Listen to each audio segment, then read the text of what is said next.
You've probably felt it already. Your groceries cost more, your savings don't stretch as far, and money itself feels lighter in your hands. Now, that's not just inflation, it's the symptom of something deeper. Now, right now, the US spends over $1 billion a day just on interest payments. Now, think about that for a minute. That is more than entire federal programs and soon more than defense spending. And so to keep up with these payments, more money has to be printed, and every dollar in your pocket quietly buys a little less. Which leaves us with the real question, which is, in a world where cash is worth less tomorrow than it is today, what should you own that can't be printed away? Now, to answer that question, let's step back. I mean, this isn't the first time that we've been here, right? We've been here before. In 1971, President Nixon went on television and announced that the US would no longer back the dollar with gold. I mean, and overnight, the promise that every dollar could be exchanged for something real was gone. Now, they called it the Nixon shock. Why does that matter? Because once money stopped being tied to gold, it became something else entirely. Flexible, yes, but also fragile. I mean, from that moment, the value of the dollar depended not on what it could be redeemed for, but on how much of it was created. And here's the thing. Now, when money is printed, your savings, your paycheck, your retirement account lose value.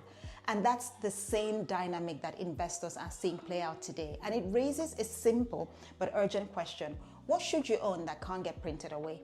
And if you stay with me to the end of this video, I'll show you the one thing that you can hold that no one talks about. Now, recently, actually, since the beginning of this year, retail investors have been piling into gold. And I mean piling. I mean, even central banks of emerging market countries like China, India, and Turkey have also been buying lots of gold. In fact, as of the first half of 2025, central banks have bought around 400 tons of gold. Now, that's a lot of gold buying, and you've seen it also in the price. Gold went from $2,000 an ounce around about the beginning of the year to about $3,800 an ounce in October. That's up 46% year to date.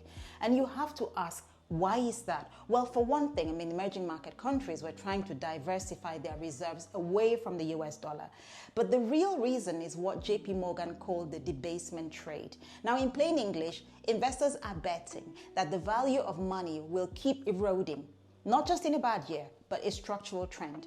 Because if investors believe that debts owned by the governments are too large to ever be repaid in full, then the system will eventually find another way to reduce those debts, and that is through inflation.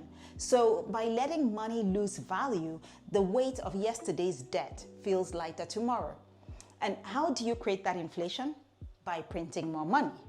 And that's why investors started buying assets like gold, which can't be devalued by a printing press. And this is what JP Morgan means by the debasement trade, which brings us back to the investor's question. What do you own that resists debasement?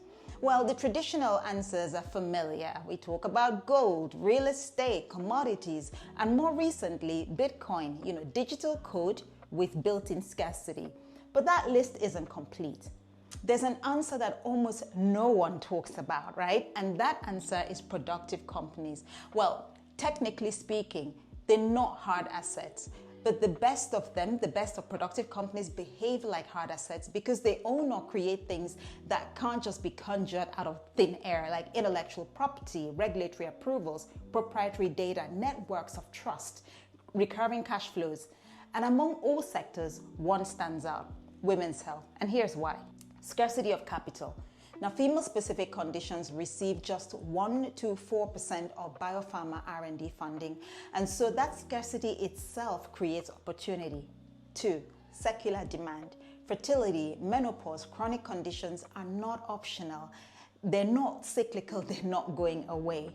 3, defensibility, clinical trials, patents, regulatory approvals. These are moats that can't be replicated overnight. 4, cash flow resilience. Healthcare is sticky, it's recurring, it's necessary. In short, women's health companies aren't speculative bets, they're balanced. Now, history shows how this plays out. After Nixon's shock, those holding cash lost out, but those who owned real assets like land, commodities, businesses with pricing power, they came out ahead. Today's condition echoes that same dynamic. Analysts are giving it a name because the pattern is already here. Every generation of investors faces the same question.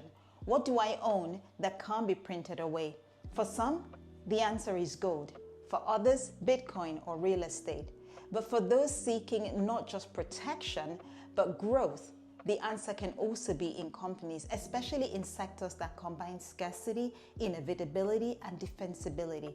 Women's health is one of those sectors. Now, in a world where value erodes, the safest ground lies in what's real, what's scarce, and necessary. And women's health innovation is all three. Now, if this made you think differently about women's health and investing, hit that subscribe button and tell me in the comments, should women's health belong alongside gold and Bitcoin when we talk about hard assets? My name is Marianne, and I'll see you in the next video.